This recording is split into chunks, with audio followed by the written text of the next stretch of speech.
a lot of change in language and how you talk to your student, and emphasizing how far they've come versus how they compare to others.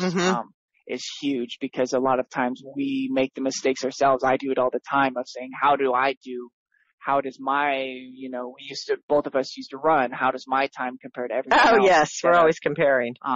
Instead of how does my time compare to the last time I ran or the last time I raced? Because that you might spin your wheels trying to be as Bernard Lagat,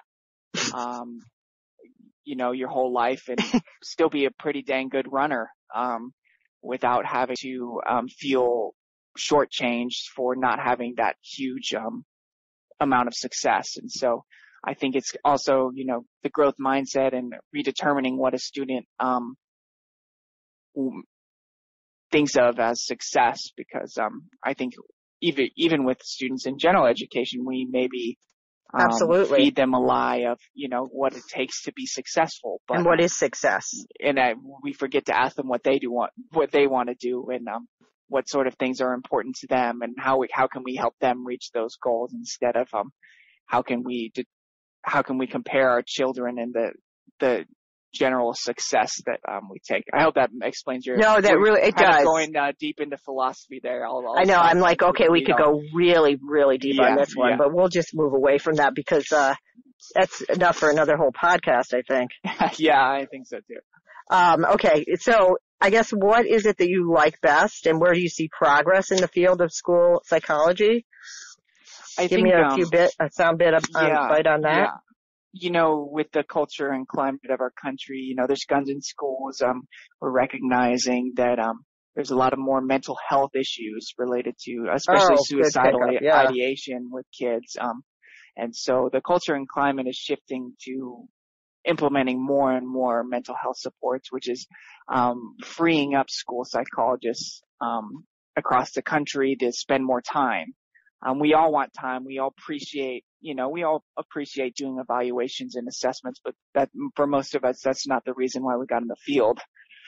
We like working with kids. And so, the less, the school psychologist is spread between schools, the more they can work with individual students making a difference. And so, I see that a lot in my district. So I appreciate, the effort to kind of give school psychologists more time to, work with counseling groups, work with students on an individual basis, because I think that's really where we make the most difference, is working on that level. But sometimes you might be listening to this and in a school district that's has a school psychologist that you may never even see because they're so busy, and I would say give them grace, because they probably have 10 schools and they're just testing. And although they want their job to be different, it's not. No, that's the problem a lot of times with school psychology, is that, we have all these things that we want to do, but we never have time for them. So, I can only imagine. A life motto I'm sure that everybody can relate to, but not everybody knows about school psychology. I had no idea that. I don't even know if there was one back when I went to school, and God knows I needed it, but that's okay. That's another podcast.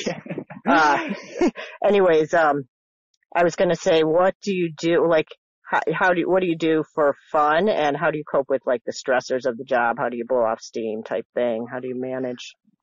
'Cause I'm sure it's, you've got a lot on your mind, and you're seeing a lot of places where you probably sometimes you can't do as much as you'd like, or, and I don't know. How do you not take it home? I think that's one of the hardest things is, not to take it home, because you see a school psychologist is equipped to address so many different systems within a school. But at the end of the day, if it's a bad teacher and they don't want to listen to a school psych, then you can't do anything. And those kids just may not get, yeah, I suppose. Which, is every a pill that we all have to swallow, I guess, is that there are, bad teachers and there are good teachers, a lot of really, really good teachers, but there also are bad teachers. And, what makes a bad teacher? Just not willing to take input from other people, or? Exactly. I think just not willing to listen. that makes a bad teacher because, if you can start anywhere with a teacher. I would take a teacher who knows nothing about even education. And, as long as he or she is willing to learn, then that's okay. But teachers that aren't willing to learn and, have decided that our ways are outmoded or not good enough and they want to do their own thing, I think that's the hardest pill to swallow. And then, it's administration too. Sometimes it's difficult because admin, principals and assistant principals don't understand, mental health. And so, they don't see the need or they don't see fit with students, which is a little bit silly, of course, but, I bet that's going to shift, but it's interesting that that's still, the overall climate. Yeah, It exactly. takes time, I guess, for that whole movement to filter down to where everybody's on the same radar. Yeah, and I think it's just going to take a shift in public thinking. Once we just start to destigmatize mental health itself, then I think that we'll see a greater shift. But right now it's still stigmatized, even though there's more awareness about it. That doesn't mean that people don't cringe up whenever they talk about seeing a shrink for something. I hate that word, but still and I've used it too. It's still in use. Still in use, yeah. Yeah, I guess. To escape it, it's I think I know what I should do and what I'm not doing, so I can say this as a hypocrite, but I want to focus on the small amounts of change that come, even though sometimes they're hard to see. I imagine because it's hard not to take home with you when a kid. I know a lot of school psychs take everything home, and actually there's a pretty big rate of turnover among school psychologists, about 3 years. Really? So it's hard for us all not to take home. So know that we all take it home. Yeah, I'll take it home. Yeah. All people at the end of the day, right? Yes, we are doing the best we can. Exactly. And yeah, we all care about kids. I think it's so cool that you got into this field. I just had a personal interest in psychology, and then, dealing with your siblings, that kind of broadened that. So, when I heard that you were getting into it, I was like, oh, that is just really, really great.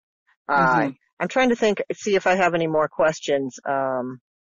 Do you have any particular, anything else that you can think of that might be helpful? I think we've covered a lot here, and I don't want to keep you too long. I think it's just, I think overall it's just having a true team mindset when you come into a school, working with a school psychologist, and recognizing that we do want to help every single kid that comes in the doors. We don't always have time. We're always pretty strapped, but if you make a connection with a school psych, they're gonna bend over backwards for you. Yes. As opposed to coming into a meeting thinking that things are gonna go wrong, having an advocate before getting to know a school psych is something that it's gonna be harder because they're like anybody, when they feel confronted by a person, they're gonna react. It's a normal response, even though we have psychologists in the title, doesn't make us impervious to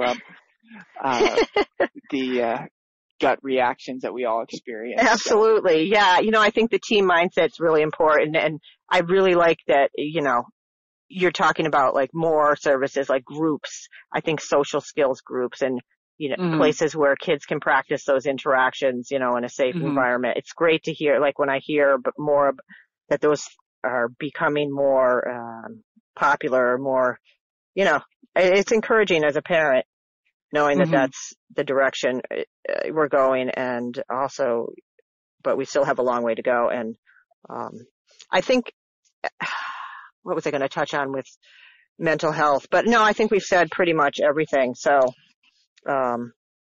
Woody, thank you so much for being on my podcast. And of course, I will have to follow up with you probably in a few months, and maybe we'll have more topics to discuss as people get more involved in this project and bring particular Sure. issues to me that they might want to discuss on the podcast, and we might Yeah. have you back. So Yeah. look out for If you get that. any feedback, I can make some time. Yes, if you guys have any questions out there in virtual world, if for the 2 people that have downloaded the podcast or are listening, maybe it'll be more. You can I'm shoot sure. those our way. You know where to find me, TSC Talks on Facebook. And thanks for listening. And I love you, Woody. And thanks for being on my podcast. I love you too. Thank you so much.